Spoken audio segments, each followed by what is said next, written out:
Hi guys, I am professor Narayan नीले from भाग्यवेद academy. और आज हम देखने जा रहे हैं फ्रेंड हिस्ट्री का लेसन नंबर थर्ड, जिसका नाम है नेशनलिज्म इन इंडिया। उसका पार्ट फर्स्ट हमने कल देखा। आज हम देख रहे हैं पार्ट सेकंड। ये हिस्ट्री का चैप्टर है फ्रेंड, क्लास 10 का एसएसटी का। ओके, तो अपन डिटेल में उसका स्टडी करेंगे। नेशनलिज्म इन इंडिया मैंने पहले ही पार्ट में बताया। नेशनलिज्म का अ patriotic feeling regarding the nation, मतलब नेशन के प्रति एक प्यार लोगों के मन में जब तैयार होता है या देश के लिए लोग मर मिटने को तैयार होते हैं, तो that feeling is called the nationalism. तो उसी को हम नेशनलिज्म बोलेंगे। अभी उसका पार्ट सेकंड हम आज डिस्कस करेंगे फ्रेंड, चलते हैं। हाँ, सिविल डिसओबीडेंट मूवमेंट्स, ये टॉपिक है फ्रेंड हमारा सेकंड। फ्रेंड, आपको समझ में आता है what is the meaning of civil disobedience movement? मतलब जो लॉ बनाए थे फ्रेंड, किसने? ब्रिटिश गवर्नमेंट ने फॉर द इंडियन पीपल के लिए, आज वो लॉ को हम फॉलो नहीं करेंगे। इसको बोलते हैं सिविल डिसओबीडेंस मूवमेंट। मतलब the people is not ready to now to follow the rules and regulation of the British government. मतलब जो भी गवर्नमेंट ने लाए हैं रूल्स एंड रेगुलेशन, वो हम फॉलो नहीं करेंगे। उसको बोलते हैं सिविल डिसओबीडेंट मूवमेंट। ओके, ये सिविल डिसओबीडेंट मूवमेंट क्यों करना पड़ा? क्या रीजन था उसके बिहाइंड? फ्रेंड, मेन रीजन था उसके बिहाइंड कि ब्रिटिश लोग हमारे इंडिया में आए थे, हमारे ऊपर राज कर रहे थे और हमारे लोगों के ऊपर अनजस्ट कर रहे थे। बराबर, हमारे लोगों को हराश कर रहे थे, as a slave behaviour they रहे थे, बैड ट्रीटमेंट दे रहे थे। ये कहीं तो भी अन्याय हो रहा था। बराबर, ये महात्मा जी को अच्छा नहीं लगा और महात्मा जी ने फिर हमारे इंडिया में या कुछ और लोगों ने उनके सहकार्य से हमारे इंडिया में एक मूवमेंट चालू किया, जिस मूवमेंट का नाम था सिविल डिसओबीडेंट मूवमेंट। इस सिविल डिसओबीडेंट मूवमेंट से पहले नॉन कोऑपरेशन मूवमेंट किया था। अपन ने वो पार्ट फर्स्ट में देखा। नॉन कोऑपरेशन मूवमेंट मतलब not to cooperate the British government. Government को यदि हमने हर ब्रिटिश गवर्नमेंट हमारे इंडिया में क्यों चल रहा है, तो उसका एक ही रीजन है। क्या? We are following the rules and regulation of that government, we are accepted the rules and that's why we supported the British government and that's why it is going to do. और इसलिए वो चल रहा है। महात्मा जी का ओपिनियन था, if we stop to reobey them, if we not cooperate with them, यानी उनको यदि हम कोऑपरेशन ही नहीं करेंगे, तो obviously within a year ये गवर्नमेंट हमें फ्रीडम मिल सकता है, इसको जाना पड़ेगा। ऐसा ओपिनियन किसका था? महात्मा जी का था। And that's why Mahatma ji ने नॉन कोऑपरेशन मूवमेंट स्टार्ट किया था। नॉन कोऑपरेशन मूवमेंट स्टार्ट करने से उनको क्या क्या फायदे हुए थे, ये भी मैं थोड़ा सा आपको बता देता डिटेल में। नॉन कोऑपरेशन से the movement standard with middle class ने भी ये चालू किया था। हजारों लोगों ने अपने क्या दिए थे, जो भी कुछ जॉब्स कर रहे थे वो लोग, वो सभी जॉब्स लोगों को क्या करना पड़ा था, क्या छोड़ो, बोले वो सारे जॉब्स। यानी जो भी गवर्नमेंट ने आपको जो टाइटल्स अवार्ड्स वगैरह दिए हो, please that submit that title, return to them. उनको क्या जाके क्या करो, वो रिटर्न करो। बराबर, ये सब बातें डिसाइड हुई थी फ्रेंड का नॉन कोऑपरेशन मूवमेंट में। यानी बॉयकॉट द फॉरेन गुड्स, यानी फॉरेन गुड्स को क्या करना, बॉयकॉट करना। यूज द इंडियन गुड्स, सिर्फ इंडियन गुड्स को क्या करना, यूज करना। ये सारी चीजें वहां पे डिसाइड हुए थे और इफेक्ट भी अच्छा हुआ था फ्रेंड नॉन कोऑपरेशन मूवमेंट का। Foreign goods were boycott, liquor shops were picket, बराबर, foreign clothes were burned into the huge quantities. In front of the foreign clothes have been within 1921 से 22 तक ये चला था। तो उसकी वजह से बहुत नुकसान भी हुआ था ब्रिटिश गवर्नमेंट का। जो 102 करोड़ का इनकम था उनका, वो सिर्फ 57 करोड़ पे आया था। बराबर, in many places merchant and traders refuse to trade in the foreign goods and finance trade लोग करने को तैयार थे। People have discarding the imported cloths and wear only the Indian ones, और लोग सब कुछ उनका क्लोथ्स ही नहीं वेयर कर रहे थे। तो इसलिए इंडियन टेक्सटाइल को एक अच्छे दिन आ गए थे। ये भी अच्छा हुआ था नॉन कोऑपरेशन मूवमेंट से। लेकिन जगह जगह पे कुछ कुछ जगह पे नॉन कोऑपरेशन मूवमेंट में थोड़ा सा वायलेंस हो चुका था। फॉर एग्जांपल चौरा चौरी एक नाम का एक प्लेस था, तो वहां पे थोड़ा सा नॉन वायलेंस हुआ था। That's why non cooperation movement को क्या करना पड़ा, पीछे लेना पड़ा था महात्मा जी को। बराबर, तो ये अपने पार्ट फर्स्ट में डिसाइड और डिस्क्राइब भी मैंने किया था, आपको बताया था।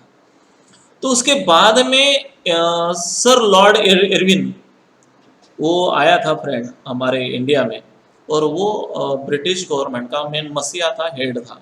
मतलब वही हमारा गवर्नमेंट क्या कर रहा था, चला रहा था।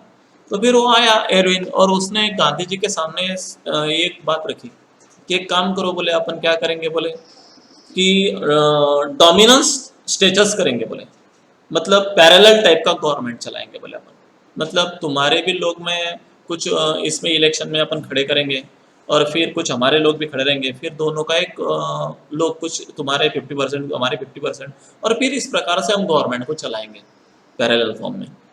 तो इससे आप लोगों को भी कुछ सर्विसेज में एडवांटेज वगैरह होगा, ऐसा उसने गांधी जी को आश्वासन दिया था। लेकिन गांधी जी ये मानने के लिए तैयार नहीं थे, क्योंकि गांधी जी को टोटल पूर्ण स्वराज चाहिए था। बराबर, ये हमारा कंट्री है, आप क्या देने वाले हैं, हम ये हमारा है, हम लेंगे। बराबर, ऐसा भी सोचा था। तो उन लोगों ने बोला कि नहीं नहीं, यदि हमको तुम सपोर्ट करेंगे तो हम आपको बहुत सहायता करेंगे, आपको इतना अच्छा चलाते नहीं आएगा, जैसे कंट्री को हम फ्रीडम दे देंगे तो आप उससे रिगार्डिंग आपको कुछ भी बातें बहुत सारी मालूम नहीं है, हम आपको सिखाएंगे, ऐसा उन्होंने रखा था। तो फिर गांधी जी को भी लगा था कि yes he is saying right, वो भी बराबर कह रहा है। तो फिर उन्होंने क्या लाया था, साइमन कमीशन लाया था। लेकिन ये बात गांधी जी को और एक बार क्या हो गई, खटक हो गई, क्यों, ऐसा क्यों? तो साइमन कमीशन आया था, चलो देखते हैं साइमन कमीशन क्या है। The British government constituted a statutory commission under the sir John Simon. एक कमेटी उन लोगों ने बैठाई, एक कॉन्स्टिट्यूशन बनाना था हमारे इंडिया के लिए, उसके लिए। और उसका मेन हेड किसको दे दिया, सर जॉन साइमन को बना दिया। The commission made to look into a functioning of the constitutional system in India. यानी ये कमीशन हमारी कॉन्स्टिट्यूशन किस प्रकार से फंक्शन करेगी, सिस्टम कैसे रहेंगे, इसके ऊपर ये मॉनिटरिंग करेंगे। तो ये कहा क्या न्याय था, ये गलत था। ओके, एंड सजेस्टेड चेंजेस, और क्या चेंजेस करना चाहिए, क्या अच्छी बातें है, क्या बुरी बातें है, ये सब कुछ वो डिसाइड करने वाली थी वो Simon commission. But since all the members in the Simon commission were British, और पहली बात, साइमन कमीशन में जितने भी लोग थे सारे ब्रिटिश थे, एक भी क्या नहीं था, इंडियन नहीं था। तो फिर हमारे जो लोग थे उनको ऐसे लगना लगा कि भाई ये क्यों हमारे बेटरमेंट के लिए थिंक करेंगे, they only think about the betterment of them. वो सिर्फ उनके उनके कंट्री के बेटरमेंट के बारे में सोचेंगे, हमारा गवर्नमेंट होपलेस बन जाए ऐसा वो हमेशा सोचेंगे, वो for the betterment of us कभी नहीं सोच सकते। इस प्रकार से हमारे लोगों के मन में फीलिंग्स तैयार होगी, और specially Mahatma Gandhi and the young leaders. तो फिर लोगों ने उसका साइमन कमीशन को क्या करना चालू कर दिया, अपोज करना चालू कर दिया। बराबर। तो कुछ इंडियंस हमारे यंग लीडर्स थे, वो बहुत एक्टिव थे, और नहीं नहीं ऐसा नहीं चलेगा, the Indian leaders oppose the commission. और फिर सब लोग क्या करने लगे, अपोज करने लगे उस कमीशन का। और फिर कुछ लोगों ने तो नारे भी लगाने चालू कर दिए, Simon go back, Simon go back. बराबर, तो ऐसा भी हुआ फ्रेंड।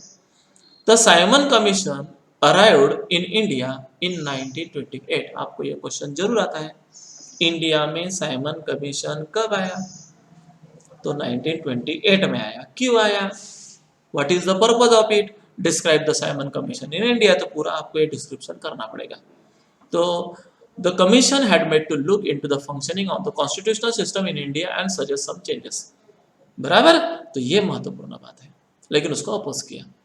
फिर it was greeted with a slogan. फिर लोगों ने, जैसे साइमन कमीशन आया 1928 में, लोगों ने उनका वेलकम कैसे किया, तो फूलों हारों से नहीं, एक ही नारा लगा रहे थे लोग, slogan, Simon go back, Simon go back, like that motivation, ऐसे स्लोगन लगा रहे।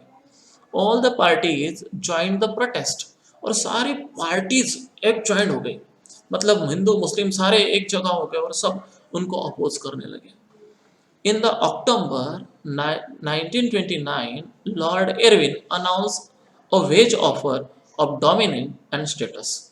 तो फिर ये जो लॉर्ड, मैंने बोला लॉर्ड एरविन, आपको अक्टूबर 1929 में क्या हुआ, आपको क्वेश्चन आएगा, what was the announcement of Lord Irwin? Lord Irwin ने कौन सी एक वेज अनाउंसमेंट दिया? तो उसने एक अनाउंसमेंट किया कि डोमिनियन स्टेटस करेंगे बोले फॉर इंडिया के लिए। आपको क्वेश्चन आएगा, what is mean bye dominion status? मतलब पैरेलल टाइप का गवर्नमेंट, मतलब इसमें कुछ लोग इंडिया के भी रहेंगे, कुछ लोग हमारे भी रहेंगे, और फिर अपन कॉन्स्टिट्यूशन बनाएंगे। बराबर, और अच्छे से रूल्स एंड रेगुलेशन बनाए ताकि हम बेटर गवर्नमेंट या बेस्ट गवर्नमेंट बना सके। ऐसा ओपिनियन किसने एक्सप्रेस किया? ये कुत्ते का मैंने का ये आदमी का नाम ध्यान में रखना है। क्या नाम है उसका? Lord Irwin. बराबर। Announce the vague offer of the domain status and for India, but it is the timing was not specified. लेकिन वो तो किया, लेकिन उसने टाइमिंग क्या नहीं था वो बराबर नहीं था, क्योंकि उस जमाने में साइमन कमीशन के बारे में लोग नारे लगा रहे थे, लोग इसको भी क्या नहीं थे, तैयार नहीं थे। एक्चुअली उसका ओपिनियन बराबर था, थोड़ा सा कुछ 50% बोले तो सही था, लेकिन लोग ये मानने के लिए तैयार नहीं थे पैरेलल गवर्नमेंट।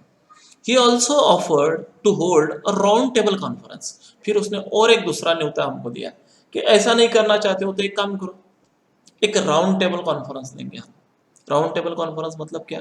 ऐसा एक टेबल रहेगा, राउंड में हम सब बैठेंगे और हम डिस्कस करेंगे वो प्रॉब्लम के ऊपर। कॉन्स्टिट्यूशन को ऐसा रहना चाहिए हमारे इंडिया का, कुछ सजेस्ट होगा चेंजेस में करने तो करेंगे हम, तो ऐसा बैठ के सब लोग करेंगे, ऐसा ओपिनियन लॉर्ड एरविन का था। To discuss the future constitution, फिर हमारी कॉन्स्टिट्यूशन फ्यूचर में कैसी होंगी इसके ऊपर हम बातें करेंगे, ऐसा लॉर्ड एरविन ने इंडियन लीडर्स के सामने, मतलब स्पेशली महात्मा गांधी के सामने ऐसा प्रस्ताव रखा था। फिर क्या हुआ? फिर भी थोड़ा सा महात्मा गांधी उसमें सेटिस्फाइड नहीं थे क्योंकि फर्स्ट टेबल राउंड कॉन्फ्रेंस में भी कुछ लोग उन्होंने हमको सपोर्ट नहीं किया था, एंड दैट्स वाई हमने फिर ऐसा सोच लिया, हमारे कुछ यंग लीडर्स हैं कि नहीं, ये हमारे बेटरमेंट के बारे में कभी सोच ही नहीं सकते, क्योंकि they always think about the betterment of themselves. वो हमेशा उनके ही भलाई की बात सोचेंगे, हमारे इंडियन लोगों की भलाई के बारे में नहीं सोचेंगे। एंड दैट्स वाई फ्रेंड, वहां पे सिविल डिसोबीडिएंट की बिगिनिंग हुई। समझ में आया? आपको क्वेश्चन आएगा, why did the beginning of civil disobedient movement start? क्यों सिविल डिसोबीडिएंट मूवमेंट क्यों स्टार्ट हुआ, उनकी शुरुआत क्यों हो गई? तो नॉन कोऑपरेशन फेल हुआ, चोरा चोरी की वजह से। दूसरी बात, लॉर्ड इरविन ने पैरेलल गवर्नमेंट को बोला, लेकिन वो भी नहीं बात सक्सेस हुई, क्योंकि साइमन कमीशन को वहाँ पे नेम दिया, वहाँ पे इस कमेटी में एक भी इंडियन नहीं था। बराबर, that's why they will be think about the betterment of themselves. तो इसलिए सहकारी देने के लिए तैयार नहीं थे। लॉर्ड इरविन पैरेलल टाइप का गवर्नमेंट बनाना चाहता था, लेकिन राउंड टेबल कॉन्फ्रेंस बनाना चाहता था, लेकिन उसमें भी वो सही मात्रा में हमको न्याय नहीं दे सका। And that's why Gandhi ji को लास्ट वाला शस्त्र उठाना पड़ा, जिसका नाम था सिविल डिसोबीडिएंट मूवमेंट। अब आपके मन में क्वेश्चन आएगा, what is mean by civil disobedient movement? To break the law or do not follow the rules and regulation or the law which is made by the British government. जो भी rules and regulation लगाएंगे उसको हम follow नहीं करेंगे, that is called the civil disobedient movement. तो उसी को बोला जाता है सिविल डिसोबीडिएंट मूवमेंट। अब देखते हैं सॉल्ट मार्च कब स्टार्ट हुआ, आपको ये क्वेश्चन आएगा, how is the beginning of the civil disobedient movement? तो भी सॉल्ट मार्च के बारे में ही आंसर लिखना है, और डिस्क्राइब द सॉल्ट मार्च, तो भी सॉल्ट मार्च के बारे में लिखना है। ओके, चलो देखते हैं, ये 5 मार्क का क्वेश्चन है। Mahatma Gandhi believed that salt could be a powerful symbol of the unite of the whole nation. आपको एक मन में एक और एक क्वेश्चन आएगा कि सिविल डिसोबीडिएंट मूवमेंट स्टार्ट करना था, तो सॉल्ट, एक छोटा सा सॉल्ट के बारे में क्यों मार्च उसके ऊपर निकाला गया, कि एक छोटी सी सॉल्ट के ऊपर क्यों ऐसा सिविल डिसोबीडिएंट हो सकता है, सॉल्ट ही क्यों लिया? तो फ्रेंड, सॉल्ट क्यों लिया, उसके पीछे महात्मा गांधी का बहुत बड़ा मकसद था कि होल इंडिया को यदि हमको यूनाइट करना है, हिंदू मुस्लिम का प्रॉब्लम को यदि हमको पहले सबको इकट्ठा करना है, तो salt problem is the whole country problem. तो सॉल्ट ये सबको लगने वाली चीज है, कंपल्सरी चीज है, दैट्स व्हाई उसके ऊपर से उसने पूरे देश को यूनाइट करने को बोला। Okay, most of the people including the British scoffed of at the idea. सब लोगों को ये आइडिया थोड़ी सी ऐसी लगी कि है क्या है ऐसा। The abolition of salt tax was among many demands which were raised by Gandhi ji through the letter to the viceroy Irwin. फिर गांधी जी ने वाइसरॉय एरविन को बहुत सारी क्या लिख ली, डिमांड दे दी, ये डिमांड है मेरी, वो डिमांड है मेरी। बराबर, तो क्या क्या डिमांड थी वो भी अपन देखेंगे बाद में, लेकिन कुछ डिमांड्स उसने की। स्पेशली डिमांड थी पहली कि abolish the salt tax, salt tax क्या करो, एबॉलिश करो। दूसरा था to decrease the land revenue, land revenue क्या करो, डिक्रीज करो। डिमांड ऑफ डिफरेंट क्लासेस, बराबर वो करो। But Lord Irwin refuses, but फिर भी लॉर्ड इरविन ने ये सारे डिमांड को क्या किया था, रिफ्यूज किया था। तो यही बात था कहीं तो भी लोगों की और गांधी जी की सटक गई थी। दैट्स वाई इंडियन लीडर ने स्टार्ट किया था दांडी मार्च। ओके, उसको कुछ लोग सॉल्ट मार्च बोलते हैं, कुछ लोग उसको दांडी मार्च बोलते हैं। आपको क्वेश्चन आएगा, which demands Gandhi ji do through the letter to the viceroy Irwin. उस वायसराय एरविन को किस प्रकार से डिमांड किया था गांधी जी ने, तो देखते क्या क्या डिमांड किए थे। तो वो स्टार्टेड बाय गांधी जी। गांधी जी ने ये दांडी मार्च या सॉल्ट मार्च एक ही है, हाँ ना, ये तो बोलेंगे दांडी मार्च अलग सॉल्ट मार्च अलग, ऐसा नहीं है। तो ये शुरू किया था फ्रेंड, ये क्वेश्चन जरूर आता है हमको, 12 मार्च 1930 में शुरू किया था। ही वॉज अकम्पनाइड विथ, और उस दांडी मार्च में सॉल्ट मार्च में कितने लोग अकम्पनाइड थे उसके, मतलब साथ जा रहे थे, तो 78 वॉलंटियर्स थे। अब आप बोलेंगे सर वॉलंटियर्स का मतलब क्या? Volunteers means the person who are ready to work without any expectations of money और एनीथिंग। मतलब कुछ ऐसा समाज कार्य, सोशल वर्क, जो कुछ भी पैसा वगैरह एक्सपेक्ट नहीं करता है, जो हमारे कंट्री के लिए किया जाता है, तो उसको बोलते हैं वॉलंटियर्स। तो ऐसे 78 लोग थे वॉलंटियर, जो खुद गांधी जी के बहुत अच्छे क्या थे, अनुयायी थे, वो उनके साथ में थे। They walked for 24 days to cover the distance to 40 miles। बाप रे, कितने दिन का ट्रैवलिंग था, वो पैदल जा रहे थे, 24 दिन का, 24 days। और कितने मील जाना था, 240, मतलब रोज के कितने मील जा रहे थे वो, 24, बराबर। तो ऐसा उनका ट्रैवल था, बराबर। तो चलते हैं फ्रेंड। तो इस प्रकार से they walk 24 days to cover the distance 240 miles from, कहाँ से, साबरमती से दांडी। अभी साबरमती क्या है, जहाँ पे महात्मा गांधी जी का आश्रम था, गुजरात में, बराबर। वहां से दांडी, दांडी भी क्या है, गुजरात और कोस्टल एरिया का, कोस्टल एरिया, बराबर। वहां से वहां तक का डिस्टेंस 240 किलोमीटर का था, माइल्स का था, वो उनको जाना था। Many more join them in the way, और रास्ते में सिर्फ ये 28 वॉलंटियर्स थे क्या, तो नहीं, रास्ते में बहुत लोग ज्वाइन होते गए, कुछ महिलाएं ज्वाइन हुई, कुछ फार्मर ज्वाइन हो गए, कुछ लेबरर ज्वाइन हो गए, जो महात्मा जी को मानते थे, वो महात्मा जी को सपोर्ट करना चाहते थे। दैट्स वाई बहुत लोग यंगस्टर थे, कुछ वो भी ज्वाइन हो गए, कुछ कांग्रेस के लीडर्स थे, जो कांग्रेस लीडर्स, महात्मा जी खुद एक कांग्रेस लीडर था, दैट्स वाई उनको सपोर्ट करने के लिए थे। On the 6th April 1930, Gandhi ji ceremonially violated the law by taking the fistful of salt. तो भी गांधी जी ने क्या किया, सॉल्ट को थोड़ा सा फिस्टफुल किया, फिस्टफुल मतलब उसको गर्म किया थोड़ा सा, और पानी को, और फिर उसको कन्वर्ट इनटू द सॉल्ट किया। एक्चुअली ये अगेंस्ट द लॉ था, ऐसा करना नहीं था, ये लॉ वायोलेटेड किया उसने, मतलब लॉ को क्या किया, ब्रेक किया। तो उसी को बोला जाता है सिविल डिसोबीडिएंट मूवमेंट। समझ में आया? फिर गांधी जी ने वहां पे जाके रूल को तोड़ा, मतलब जो गवर्नमेंट ने रूल लगाए थे, टैक्स लगाया था सॉल्ट के ऊपर, वो टैक्स उसने हटा दिया, अपने हाथ में मुट्ठी भर क्या ले लिया, नमक ले लिया, सॉल्ट ले लिया, और आज से बोला इसके ऊपर कोई टैक्स नहीं देना। यानी उन्होंने क्या किया, जो लॉ गवर्नमेंट ने बनाए थे, वो लॉ को क्या कर डाला, ब्रेक कर डाला। Okay, next, the salt march marked the beginning of the civil disobedient movement. तो सॉल्ट मार्च मतलब सिविल डिसोबीडिएंट मूवमेंट का बिगिनिंग था। फिर thousands of people broke the salt law in the different parts of country. फिर हजारों सैकड़ों लोग, जैसे गांधी जी ने ब्रेक किया, सब लोगों ने ब्रेक करना, हम भी नहीं देंगे, हम भी नहीं देंगे, उठाया हम हाथ में। People demonstrated in front of the government salt factories. फिर सॉल्ट फैक्ट्री को डेमोन्स्ट्रेट किया लोगों ने, नहीं करना हमको।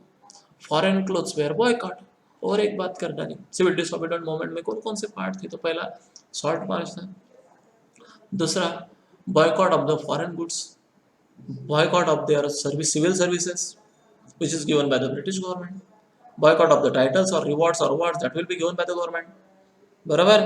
Use of the only the our swaraj, और अवर क्या बोलते हैं उसको, हमारे हमारी क्लोथ्स वगैरह भी वियर करें, स्वदेशी अपनाएं। ओके, और एक था पीजेंट रिफ्यूज टू पे द रेवेन्यू। आज से कोई भी पीजेंट म्हणजे कोई भी फार्मर या क्या नहीं करेगा, टैक्स नहीं पे करेगा। विलेज ऑफिशियल्स रिजाइंड और सारे जितने भी विलेज में जो ऑफिशियल करके मतलब जो गवर्नमेंट के काम कर रहे थे, मतलब कोई तलाटी का काम कर रहा था, कोई तहसीलदार का काम कर रहा था, कोई लैंडलॉर्ड का काम कर रहा था, गवर्नमेंट का जो लगाए थे उन्होंने सर्विसेज को, सब लोगों ने अपने अपने रिजाइन एरविन के पास जाके दे दिए। Tribal people violated the forest law. और जो ट्राइबल लोग थे, ट्राइबल समझता क्या आपको, जो जमाती थी, कौन सी, आदिवासी जमातें, उन्होंने भी क्या किया, वो भी फॉरेस्ट में चले गए सब लोग।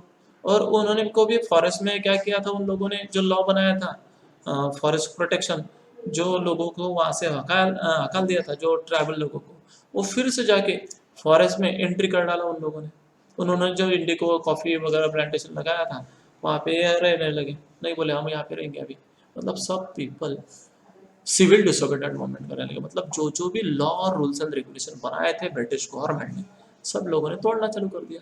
आपको 100% क्वेश्चन आएगा, what things were broken by the Mahatma Gandhi in the civil disobedience movement और the Indian leaders, कौन कौन से थिंग्स लोगों ने ब्रेक करना चालू कर दिया। ये बहुत बड़ा पास मार्क का क्वेश्चन आपको आएगा। ओके, हाँ। फिर क्या हुआ, response of the British ruler. फिर अभी ये हमने किया सिविल डिसोबीडिएंस मूवमेंट्स, उन्होंने कैसा रिस्पॉन्स दिया वो देखते हैं। The colonial government began to arrest the Congress leaders. उन्होंने फिर क्या काम किया, मार्शल लॉ जैसे लॉ लाए। आपको तो पता है क्या करते हो उनको, सप्रेस द मोमेंट्स, यानी जो भी मोमेंट्स हमारे इंडियन लोगों ने किए वो सारे मोमेंट्स को सप्रेस करने का काम ब्रिटिश गवर्नमेंट ने किया। सप्रेस करना समझते हैं आपको, दबाने का काम। Response of the British ruler ने क्या किया, कॉलोनियल गवर्नमेंट ने जो भी कांग्रेस लीडर्स हैं उनको अरेस्ट करना चालू कर दिया, लिखा पकड़ा डाला जेल में। This lead to the violent clashes in many places. और ये करने के बाद ब्रिटिश गवर्नमेंट और इंडियन पीपल में वायलेंट हो गया, वायलेंस हो गया। महात्मा जी चाहते थे कि वायलेंस नहीं होना चाहिए, लेकिन क्लैशेस हो गए, अभी वो डायरेक्टली जेल में डाल रहे हैं तो वायलेंस तो होगा ही। तो इस प्रकार से वायलेंस हुआ। वायलेंस मतलब समझता है, हिंसा होने लगी, ये उनको मार काटने लगे, ये उनको मार काटने लगे, ऐसा होने लगा। बहुत लोगों की जानें भी उसमें गई वायलेंस में। इससे महात्मा गांधी बेचारे थोड़े से नर्वस हो गए, क्योंकि महात्मा जी का जो मार्ग था वो नॉन वायलेंस का था, सत्य की राह पे चलना। लेकिन फिर भी लोगों को तो ये नहीं समझ में आता था, लोगों को सिर्फ इतना समझना हमको फ्रीडम चाहिए, बराबर, वायलेंस हो या नॉन वायलेंस हो। तो क्लैशेस हुए बहुत जगह पे। Mahatma Gandhi was arrested about 1 month later. फिर 1 महीने के बाद उन्होंने, पहले देखो महात्मा जी को नहीं अरेस्ट किया, बाकी के पहले बाकी के जो कांग्रेस लीडर्स थे उनको अरेस्ट किया, बहुत लोगों को मार भी डाला, एनकाउंटर भी कर डाला। लेकिन महात्मा जी के नाम में नहीं लग रहे थे। उसका मेन रीजन था क्योंकि पीपल उनके बिहाइंड बहुत थे और उनको पता था यदि हम कुछ किया महात्मा जी को तो people will be killed to us, और हमें आज के आज ही भारत छोड़ना पड़ेगा, क्योंकि लोग एंग्री बर्ड बन जाएंगे। तो दैट्स वाई क्लैशेस हुए। महात्मा जी को 1 महीने के बाद उन लोगों ने अरेस्ट किया।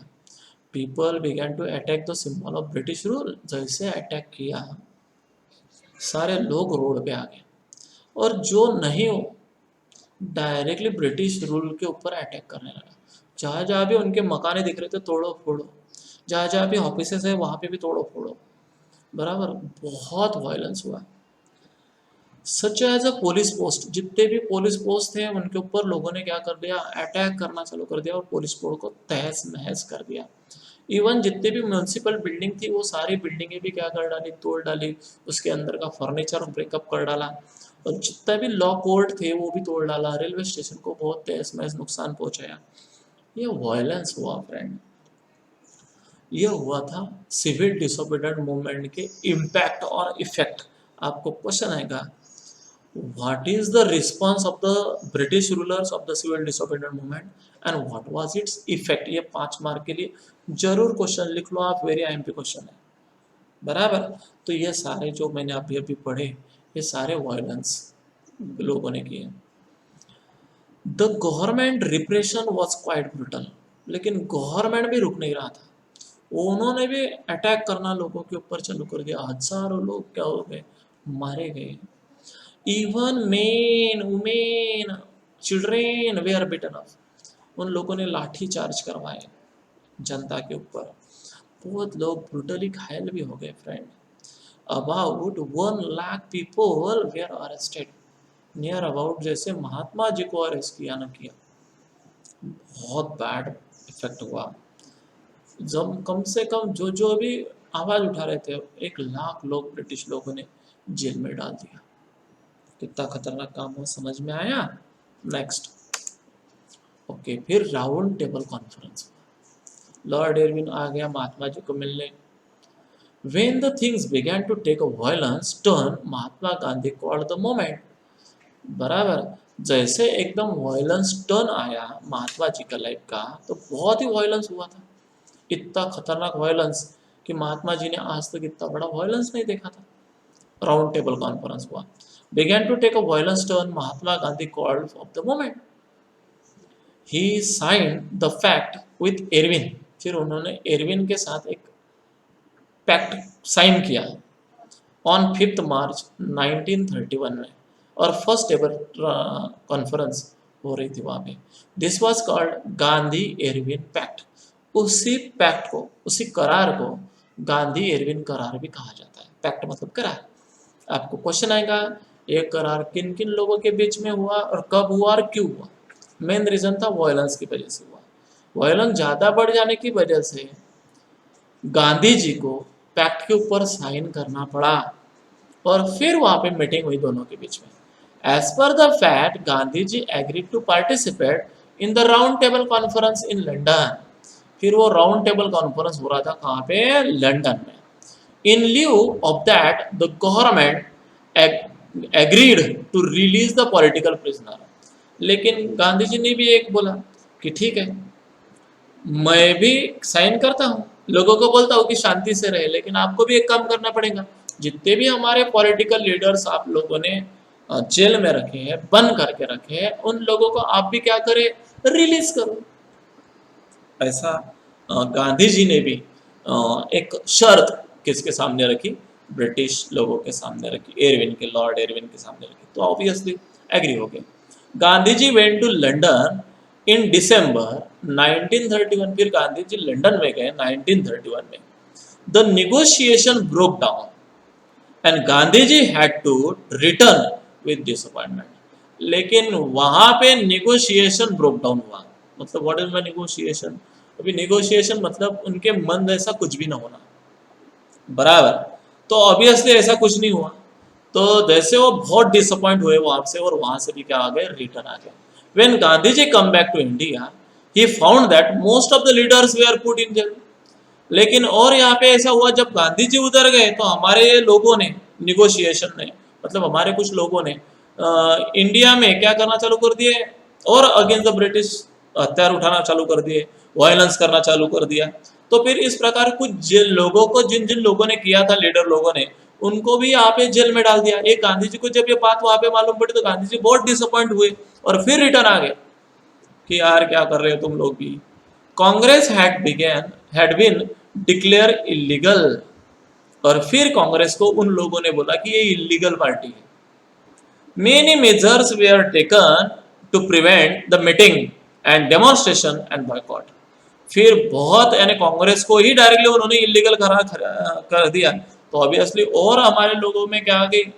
जान पर आ गई। और फिर लोगों ने डिमांड कर, डेमोन्स्ट्रेशन करना चालू कर दिया, उन फॉरेन चीज़ों को बॉयकॉट करना चालू कर दिया, उनके रूल्स एंड रेगुलेशन को मानना न चाहना चालू कर दिया। Mahatma Gandhi relaunched the civil disobedient movement. फिर महात्मा जी ने और रिलॉन्च किया, लॉन्च करना, लॉन्च करना और रिलॉन्च करना। पहले लॉन्च किया था सिविल डिसोबीडिएंट मूवमेंट, लेकिन राउंड टेबल कॉन्फ्रेंस के बाद जब उसको सेटिस्फाइड नहीं हुआ, जब वो लंदन में हुई थी, तब वो सेटिस्फाइड नहीं हुए, क्योंकि वो सिर्फ उनके बेटरमेंट के बारे में सोच रहे थे। तो ऑब्वियसली जब वहां से आए तो बस, और फिर वो मूवमेंट रिलॉन्च कर दिया। Okay, in 1934 the movement had lost its momentum. और फिर 1934 में मोमेंट तो एकदम लास्ट इट्स मोमेंटियम थी, मतलब सब हदें पार कर डाला था। इस प्रकार से ये सिविल डिसोबीडिएंट मूवमेंट हुआ था फ्रेंड। समझ में आया आपको? ओके, उसके कुछ टर्म्स हैं, चलो देखते हैं क्या क्या टर्म्स हैं। पहले टर्म्स है, आपको क्वेश्चन आएगा what is mean by civil disobedient movement. मैंने बोला आपको कि do not follow the rules and regulation which is made by the British government, बराबर। During the civil disobedient movement, people were asked not only to refuse the cooperation, सिर्फ cooperation ही ना मत करो with the British, but also to break the colonial rule or laws. जो भी colonial लोगों ने हमारे लिए rules and regulation बनाए हैं, ब्रेक कर डालो. इसको बोलते हैं सिविल डिसोबीडियंस. समझ में आया? ओके. स्वराज का मतलब क्या? स्व मतलब खुद का, राज मतलब राज्य, खुद का राज, सेल्फ रूल यानी फ्रीडम. बराबर. तो स्वराज मीन्स अ फ्रीडम और self rule.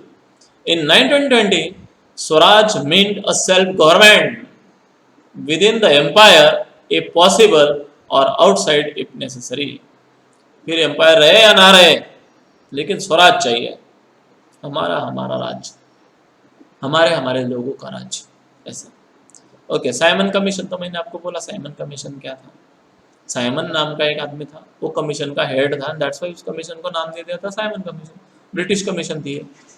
The new Tory government in Britain constituted a statutory commission under the sir John Simon.